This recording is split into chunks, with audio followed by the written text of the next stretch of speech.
Hello, good morning. Today we're going to move on to calculating pH and looking at acid-base indicators. So last class, just a reminder, we did talk a little bit about indicators, kind of what that means, and what we got going on there. So let me get on here. So pH, we've talked about like kind of the numbers that go along with that, but pH is measuring the concentration of hydrogen ions in a solution. And we're going to look at how to do that here in a minute. But the pH scale is going to range between 1 and 14. 7 is considered neutral, and anything below 7 is acidic. Anything above 7 is basic. So the lowest you can get is a 1. The closer you are to this far end with this dark red, the more acidic it is. And the opposite is also true. So the further you go to the right here, the closer you get to this dark blue end, the more basic that is. So just like I talked about before, you just have this pH chart. You might also see it as a universal indicator chart. And you're going to have increase in acidity towards the lower end and increase in basicity towards the high end. All right, so we do have acid-base indicators. These are substances, that change color when added to a solution. So the solution pH is going to determine the color of that indicator. This is a good table kind of as reference. So litmus paper, we can see that these are going to change red to blue or blue to red, depending on which one you started with. Phenylalanine is also a common one. Bromothymol blue, methyl orange, thymol blue, bromoserol green. So, and you'll see what the color changes are. So when they get out of this pH range, they're going to change these colors. All right. So this is our litmus paper. I did talk about this a little bit last time, but in acids, you're going to have blue litmus paper will turn red, and red litmus paper will turn blue. So if you had blue litmus paper and you put it in a base, it would remain blue. And with acids, the same is true. So if I had red litmus paper and I put it in an acid, it would remain red. Phenylalanine is just another acid-base indicator. All right, so here in acids, phenylalanine is going to stay clear or colorless. And then as soon as you become more basic, you're on that basic side, it's going to start turning pink.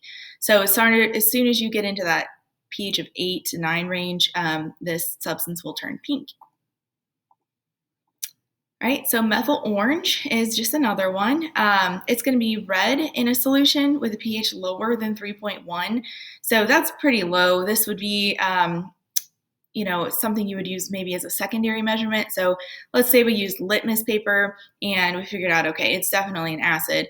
And you're trying to figure out how strong that acid is. Well, then you're going to want to use something else that's a little more specific. Like this one down here gives you a lower pH range.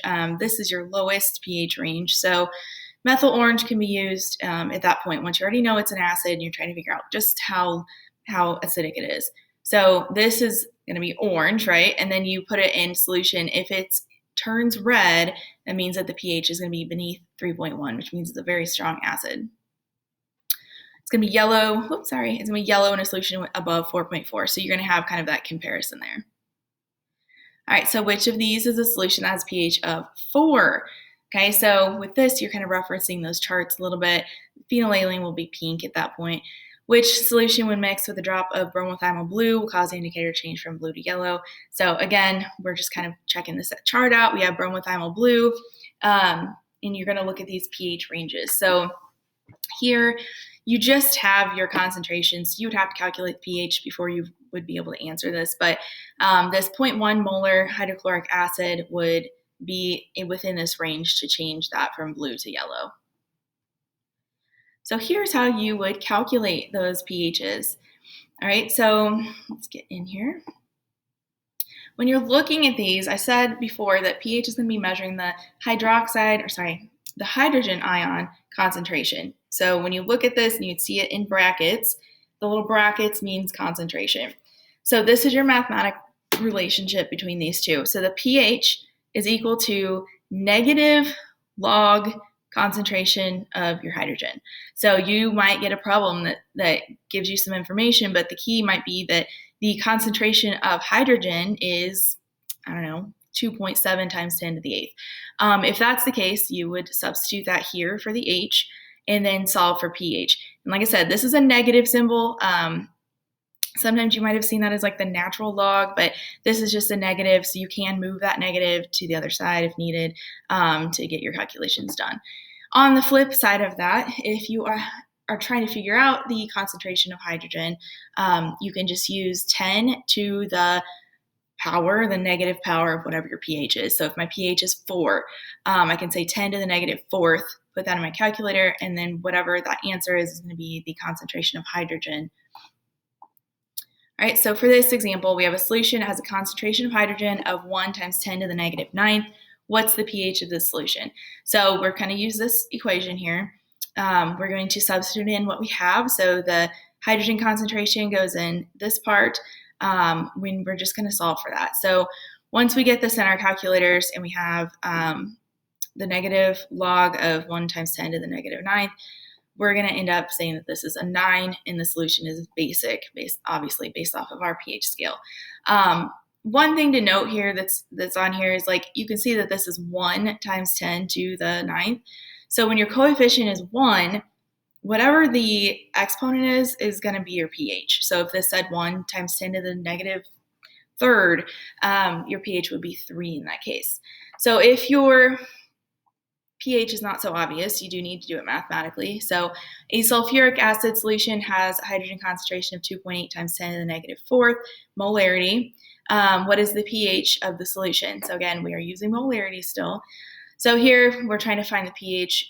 We know that our concentration is 2.8 times 10 to the negative fourth, and we are just going to solve for that. Okay, so this is going to be your solution is going to be acidic. So as you get down in here, like I mentioned before, this coefficient is not 1, so you do have to solve this mathematically. So if this part is 1, you can just go by the exponent, but if it is not 1, you do need to solve it using your calculator. So what is the hydrogen ion concentration of a solution with pH of 3?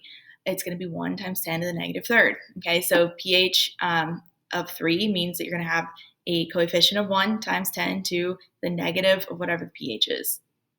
What is the pH of a solution with a hydronium concentration of 6.5 times 10 to the negative eighth?